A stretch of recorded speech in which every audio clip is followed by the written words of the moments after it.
Almost every Canadian knows that Canada was born on the 1st of July, 1867.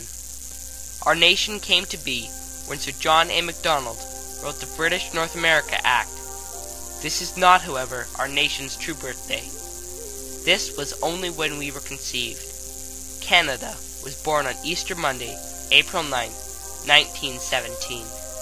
We came to be when a unit of fatigue-clothed men charged a lonely hill in France.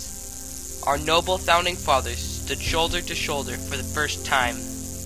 With bayonets fixed, weapons poised, and a shout of, "Over the top!" the Dominion of Canada came into the world. To say that Vimy Ridge was a common fortress would have been an insult. It was one of the most sophisticated military structures of its day. Machine gun nests had been embedded and camouflaged over the entire face of the hill. A well-constructed series of trenches made it easy for German troops to flow to points most threatened during an assault. Almost every command post was connected by phone, a rarity in its day. German artillery was placed out of sight behind the ridge and could effortlessly pulverize no man's land, the opposing line, and more, including convoys entering the area. To add to its impregnability, deep caverns were dug to protect the German soldiers from artillery fire until the enemy began moving across no man's land. It seemed that German precision and engineering had proved supreme. The most successful army of the era and the previous 400 years, Great Britain had attempted to take Vimy Ridge in 1915. They were easily thrown back. Losses were horrendous, and the British abandoned the objective. The revered French Foreign Legion also had tried to capture the heights. They too failed. Tremendous successes at the Somme and Ypres inspired someone to suggest that the Canadians try. Many high-ranking officers scoffed at the idea. After all, what could colonial soldiers do that the army of one of the finest military empires in history couldn't? Others insisted that the Canadians were capable, stating that lumberjacks and farmers were hardened and far more fit to conduct trench warfare than Londoners. Either the persuasion of these pro-Canadians had prevailed, or the coming battle was more like a poker game of the High Command, arguing over who was right. Whatever the reason, the Canadian offensive was approved. Arthur Currie, a recent Canadian war hero, was appointed to lead the assault, along with General Byng. Their paths were drastically different. Byng was an Englishman with a proud military lineage dating back to the 7 Years' War.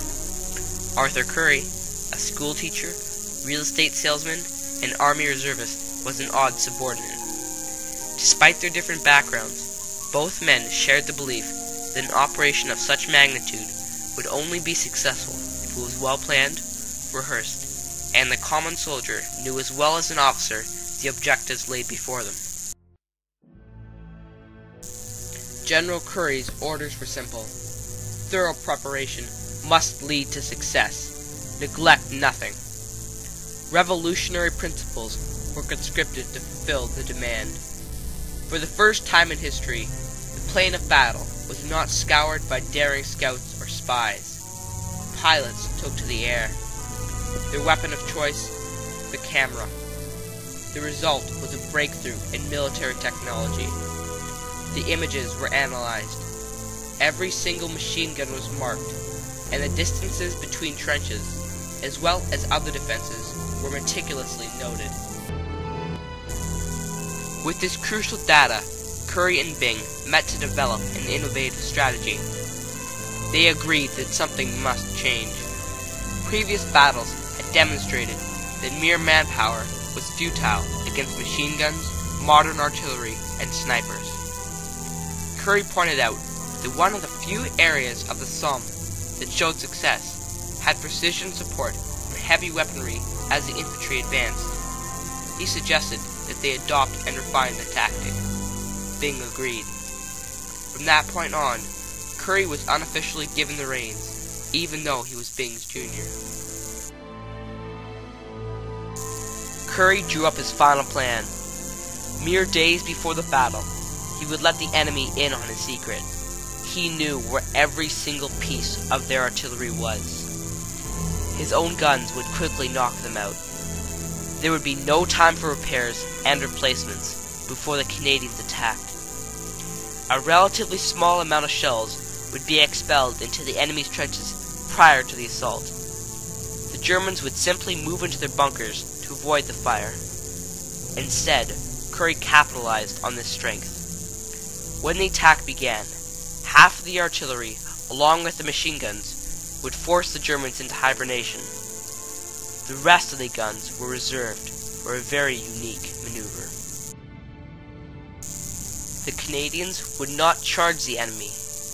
They would walk at a calculated pace towards the Germans. The remaining artillery would fire slightly in front of them and adjust their aim at the same pace as the soldiers advanced. The result would shroud the Canadians in a cloak of mud and shrapnel, providing cover.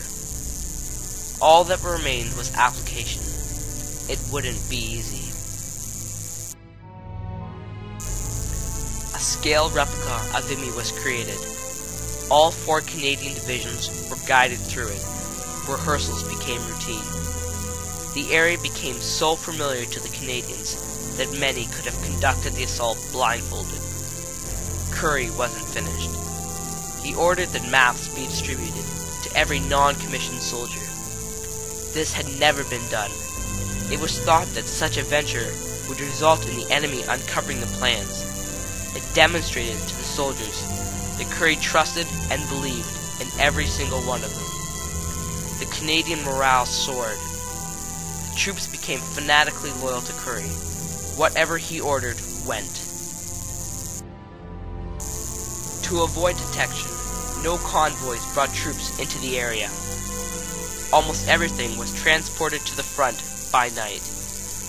Vehicles were rarely used because of noise. In their place, men and horses manually positioned and transported everything. Soon the Canadian ranks were up to their full quota.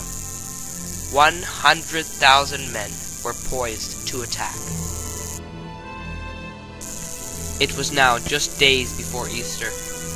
The Germans were running into problems. By some fluke, their artillery was being picked off one by one. While they pondered this enigma, cartridges and grenades were distributed to the Canadians. Letters of hope were written, and final inspections were made. Everything was ready.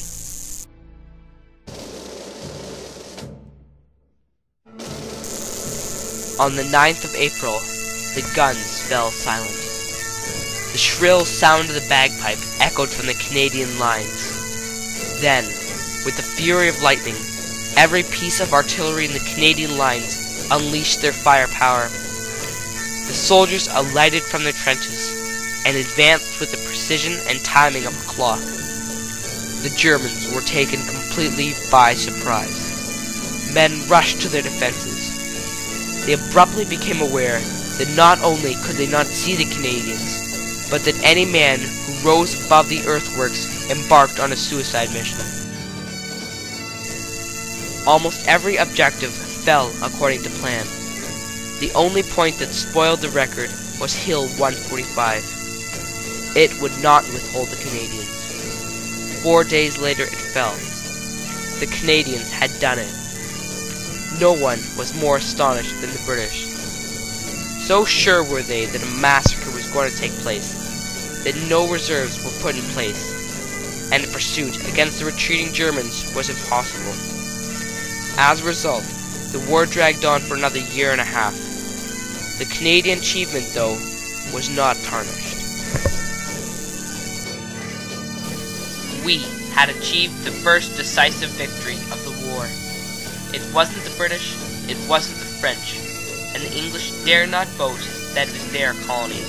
It was Canada, and Canada alone who took the ridge.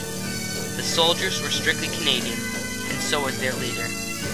What our nation had failed to do in 50 years, unite as one, was accomplished in 4 days on a muddy field, stained red with the sacrifice of 4,000 men.